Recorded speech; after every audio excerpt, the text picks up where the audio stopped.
जंगल के थोड़ा अंदर पहुंचने पर उनके तो होश ही उड़ गए।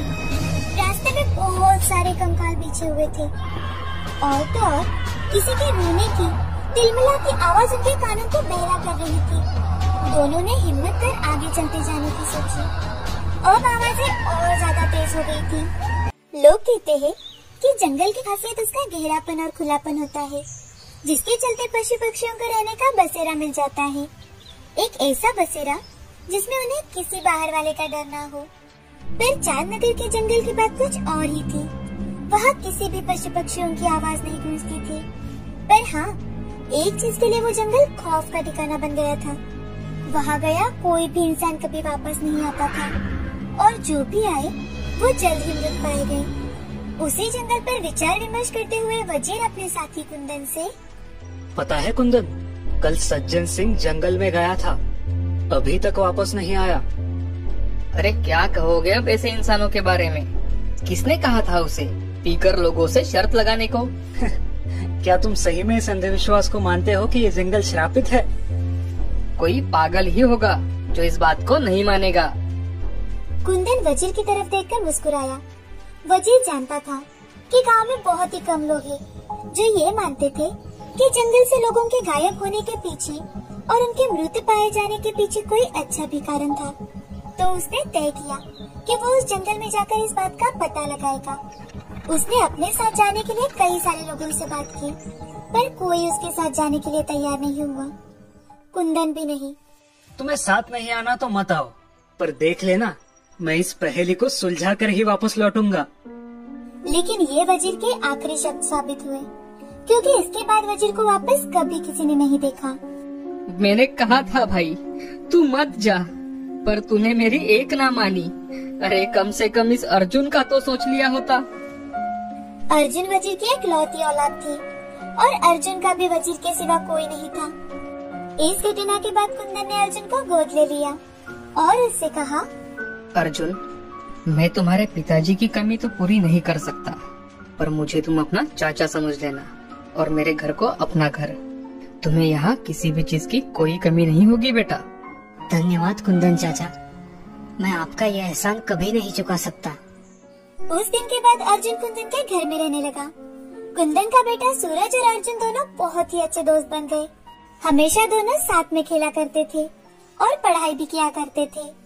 दोनों एक दिल दो जान बन गए थे। अर्जुन कई बार जंगल के पास जाकर जंगल को देखा करता था, जैसे वजीर वहाँ से कभी भी बाहर आ जाएगा। ये सब देखकर सूरज ऐसे समय पर उसे सांत्वना दिया करता था और दोनों घर वापस आ जाते थे। ऐसे ही 12 साल बीत गए। दोनों बच्चे अब युवा बन गए थे। अपना कॉलेज खत्म करके दोनों वापस चंदन नगर आ गए। गांव में मेरे दोनों सपूतों का स्वागत है। धन्यवाद चाचा। धन्यवाद पापा। अर्जुन और सूरज दोनों ने अपनी पढ़ाई साइकोलॉजी में पूरी की थी। इसी पर चर्चा करते हुए सूरज ने कहा, पापा, मैंने बहुत केसेस पढ़े हैं भूत प्रेत पर। मुझे पूरा भरोसा है कि अपने गांव के इस शापित जंगल की भी कोई कहानी है। सूरज, मैंने तुम्हें कितनी बार कहा है उस जंगल का नाम मत लिया करो। बेटा अर्जुन, तुम्हें कहीं... अरे नहीं नहीं चाचा, मुझे इसकी कोई बात का बुरा नहीं लगता। सालों से इसकी बकबक झेलते आ रहा हूँ।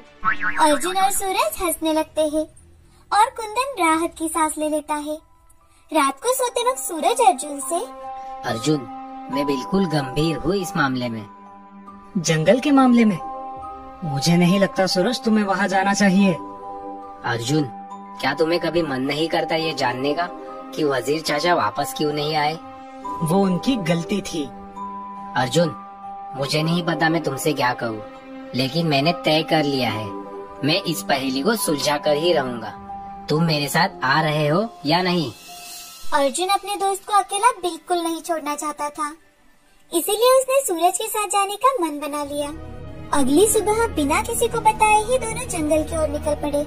देखना अर्जुन, हम इस गुत्थी को कैसे सुलझा लेंगे। सूरज भाई, मुझे इस पहेली से ज्यादा तुम्हारी जान प्यारी है। सूरज हंसने लगा और अर्जुन हिचकिचाकर उसके साथ चले जा रहा था। जंगल के थोड़ा अंदर पहुंचने पर उनके तो होश ही उड़ गए। रास्ते में बहुत सारे कंकाल बिछे हुए थे और तो और किसी के रोने की तिलमिलाती आवाज उनके कानों को बहरा कर रही थी। दोनों ने हिम्मत कर आगे चलते जाने की सोची। अब आवाजें और ज्यादा तेज हो गई थी। आदमियों की आवाज अब जानवरों में बदल गई थी। तरह तरह के जानवर जैसे उनके कानों में आकर रोए जा रहे थे। अर्जुन को अब थोड़ा डर लगने लगा था, लेकिन सूरज वो बिना किसी फिक्रे पे आगे बढ़ता जा रहा था। सूरज, यार वापस चलते हैं ना, अब शाम होने को है और ये जंगल मुझे सुरक्षित भी नहीं लग रहा। विज्ञान की पढ़ाई करके अनाड़ियों जैसी बात मत किया करो अर्जुन, आगे बढ़ते रहो, कुछ नहीं होगा। सूरज की ये बात कुछ ही पलों बाद गलत साबित हुई। सूरज और अर्जुन दोनों को सांस लेने में दिक्कत होने लगी। उन्होंने जब अपनी नजरें घुमाई तो उनके चारों तरफ बड़े बड़े पेड़ ही पेड़ थे और गहरा कोहरा छाया था। अब चारों तरफ पूरी ही शांति थी। पर सूरज को सांस लेने में इतनी ज्यादा दिक्कत हो रही थी कि वो जमीन पर गिर गया। अर्जुन उसे संभालते हुए बैठा था। भाई धीरज रख, मैं तुझे यहाँ से बाहर जरूर निकालूंगा।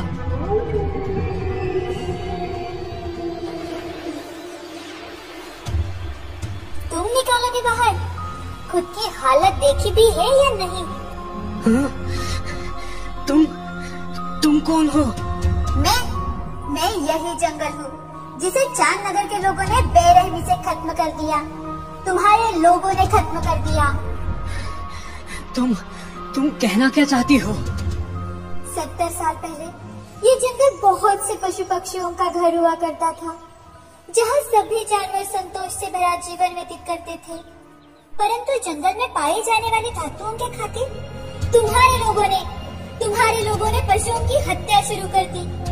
वे जानते थे कि हम जंगलवासी अपने घर को उजाड़ने नहीं देंगे और इसीलिए उन्होंने चुन कर सभी जानवरों को बेरहमी से मौत के घाट उतार दिया। यहाँ बहुत सी जगहों पर आग लगा था। प्रकृति का हिस्सा होकर भी मनुष्य लालच की आंधी में बह गया। कोई नहीं बचा यहाँ, कोई नहीं, ना ही कोयल, ना ही शेर और ना ही मछलियाँ। सभी के मन से उठे दर्द का रूप हूँ मैं। यहाँ आए हर एक मनुष्य को मैंने जानवरों की पीड़ा महसूस कराई है और उन लोगों को मौत ज्यादा अच्छी लगी, यहाँ तड़पने के बदले। तो इसका मतलब? अर्जुन की आंखें भर आई। उसे गुजरे सभी लोगों की तथा जानवरों की पीड़ा महसूस हो रही थी, पर वो जानता था कि सूरज को वो अभी भी बचा सकता है। मुक्ति? आप लोगों को मुक्ति कैसे मिल सकती है? ये जंगल तब तक श्रापित रहेगा जब तक यहाँ के एक जीवों का अंतिम दाह मनुष्य नहीं कर देता। तुम नेकदिल हो, जाओ, मैं तुम्हें एक मौका देती हूँ। जाके सारे गांव वालों को ये उपाय बता दो। अगर तुम यहाँ से जीवित निकल पाए तो अर्जुन ने तुरंत ही सूरज को कंधे के बल उठाया और दौड़ने लगा। उसे पता था कि एक पल की देरी भी उसकी मौत का कारण बन जाएगी। अर्जुन की सांसें फूल रही थी और आंसू बहे जा रहे थे। उसे अब समझ में आ रहा था कि आखिर उसके पिता क्यों कहते थे कि दुनिया का अंत हो सकता है, पर इंसान की जिज्ञासा और लालच का नहीं। अर्जुन के पैर डगमगा रहे थे। चलो बेटा, मैंने तुम्हारी सारी बातें सुन ली थी। इससे यहाँ के मासूम जानों को अगर शांति मिलती है तो हमें यहाँ से जल्द बाहर निकलना होगा और लोगों को ये सारी बातें बतानी होगी। कुंदन चाचा, आप यहाँ कैसे? मैंने एक बार गलती की थी, मेरे दोस्त वजीर को अकेले जाने देने की। अब मैं अपने दोनों बच्चों को खोना नहीं चाहता था। इतना सुनते ही अर्जुन बेहोश हो गया। उसकी आंखें खुलने पर उसने देखा कि वो और सूरज जंगल के बाहर गिरे थे, पर कुंदन उनके साथ नहीं था। बस उसके कमीज का एक टुकड़ा अर्जुन ने पकड़ रखा था। कुंदन चाचा, आपने ये क्या कर दिया? अर्जुन रोने लगा और उसने बेहोश सूरज की तरफ देखा और कहा, मुझे माफ कर देना दोस्त। इसके बाद अर्जुन उसे उठाकर गांव में ले गया और उसने ये बात सभी गांव वासियों को बताई। बिना किसी देर के ही यज्ञ करवाया गया और सब गांव वाले एक साथ जंगल में घुस गए। वहाँ जाकर हर एक कंकाल को उन्होंने दफन किया और उनकी आत्मा की शांति की प्रार्थना की। उनमें से कुछ हड्डियाँ ऐसी भी थी जो जानवरों की थी। वो जानवर एक औरत की हड्डी से लिपटे हुए थे। अर्जुन और सूरज दोनों ने उन्हें प्रणाम किया और उन्हें दफना दिया। अब सभी चांद नगर के लोगों ने वहाँ खड़े रहकर प्रण लिया कि वे अब कभी भी किसी भी इंसान के लालच के चलते हंसता खेलता जंगल नहीं उजाड़ेंगे।